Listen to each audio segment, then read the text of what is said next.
Wednesday the 21st of January saw two big meetings. One was in Davos, yeah, that was pretty big.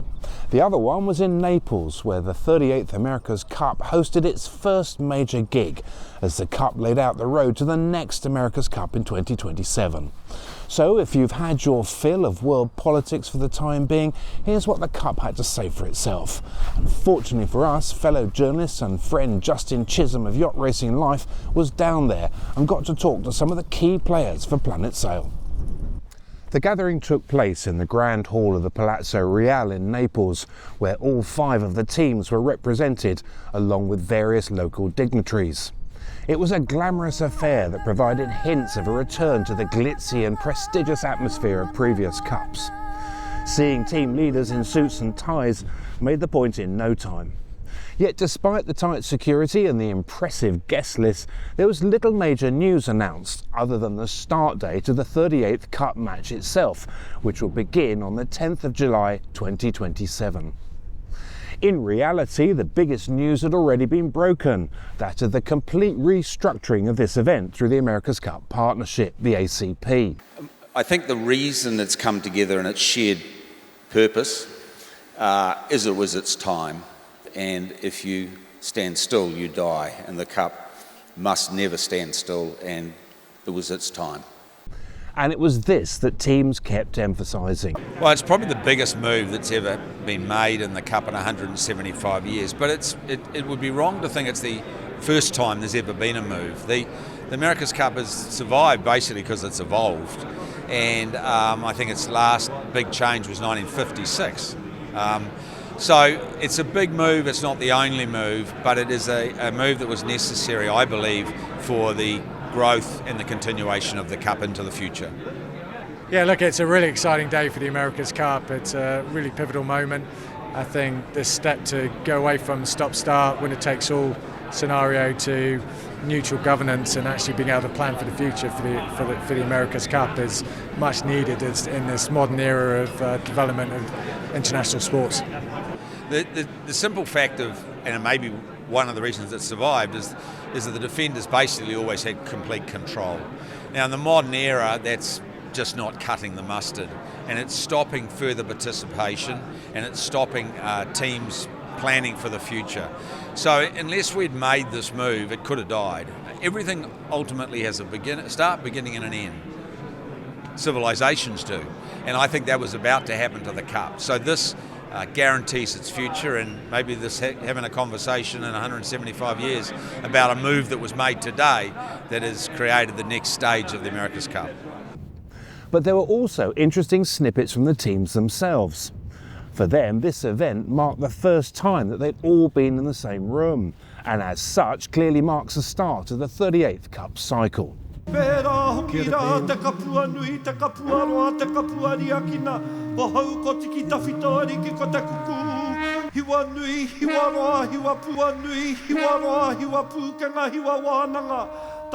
British team, previously known as Athena Racing, revealed its new name and bold red branding. They also confirmed that Dylan Fletcher would be at the wheel for the next Cup, but didn't say who'd be on the other side of the boat.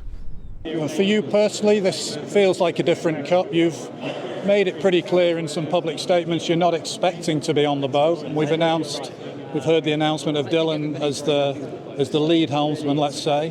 What's the thinking behind that? Yeah, look, I mean, my focus has been off the water in the last 14 months. It's taken a huge amount of effort to get this partnership across the line, a lot of focus, and also to keep the team together. And now we've got Dylan secured, which is fantastic. We've got Hannah leading the Pathway programme, Oakley Capital coming in terms of backing the team, and that's taken a massive focus for me. So, yeah, I honestly don't know where I'll end up next year, if I'll be on or off the water.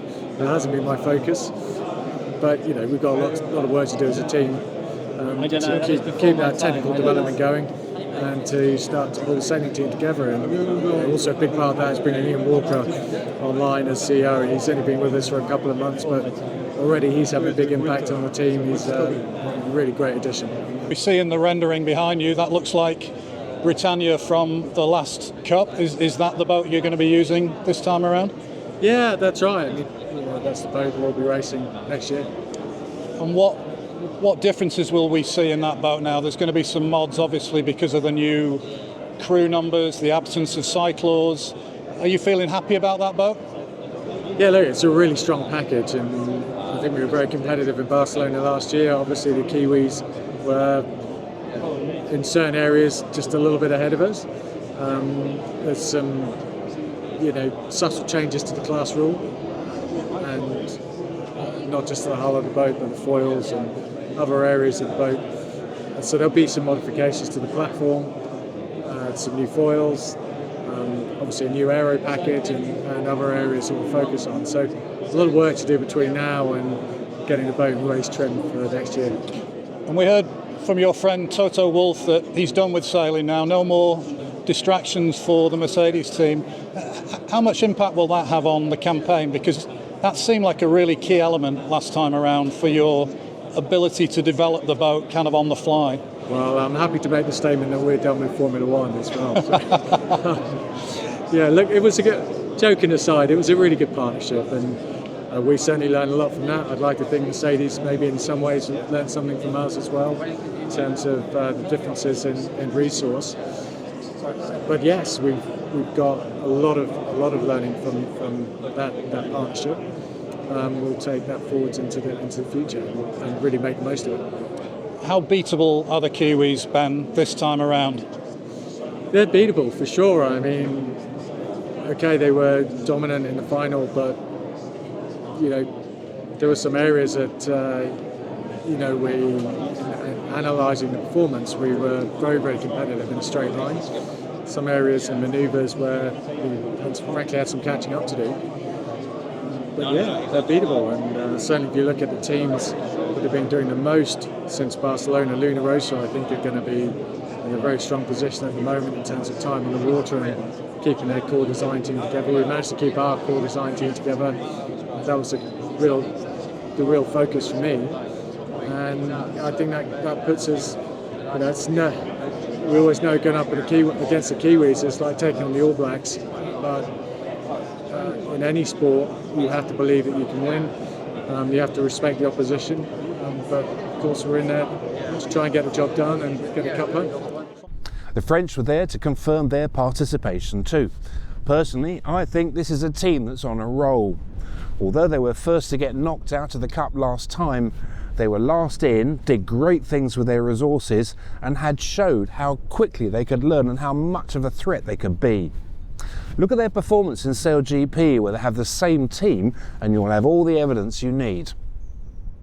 How different does it feel this time around? What can you tell us about funding and from a time point of view, you're announcing at the same time as everybody else? Yeah, we that was important for us, is to not stopping and keep and hiring an engineer, hiring more sailors, being on Sail GP also with the team, continue to race and raise our level of competence and try to be better than we were last time. And I think time is important in the America's Cup. So I think we're on track with what we want to achieve, that's for sure.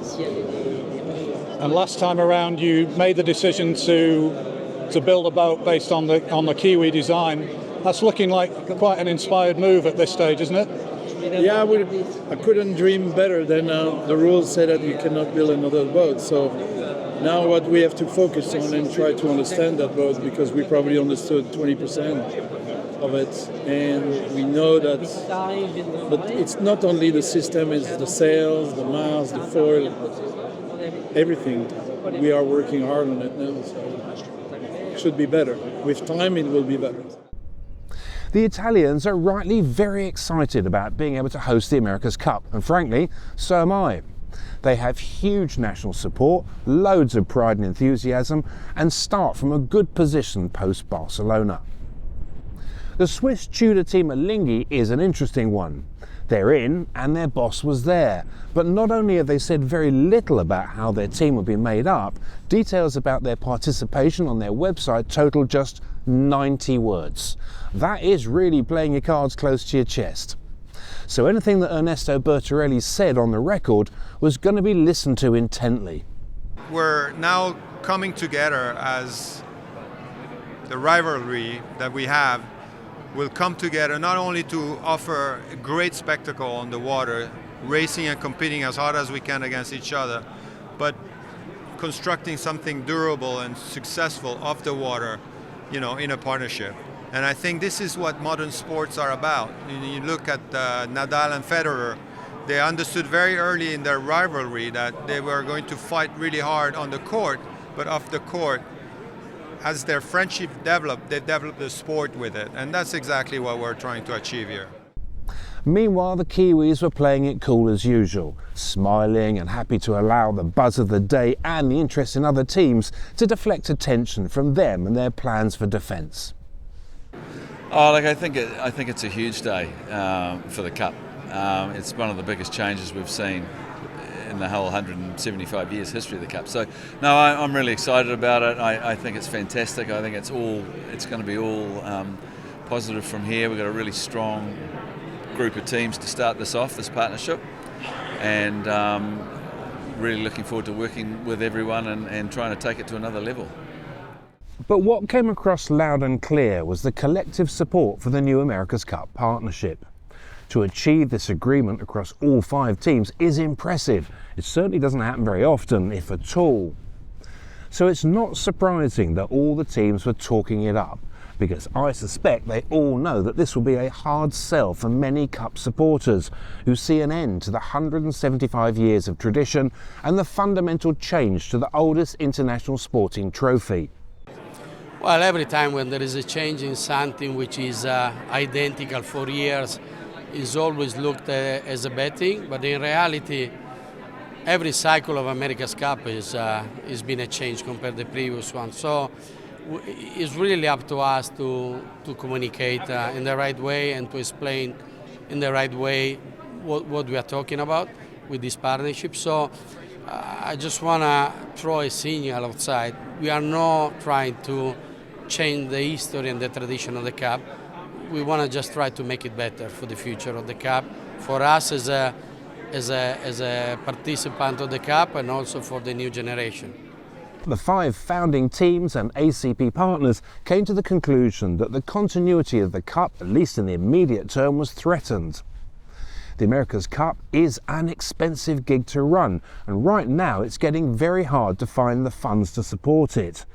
Their argument is that if the structure of events can be given more certainty, then the Cup is more appealing for those with a commercial interest. So here in Naples, everyone on stage was singing from the same hymn sheet. Yeah, it's a historical moment for the America's Cup, the oldest sport trophy in the world. And we can be proud that the 5 founding teams went together and they joined forces to make this event bigger than ever.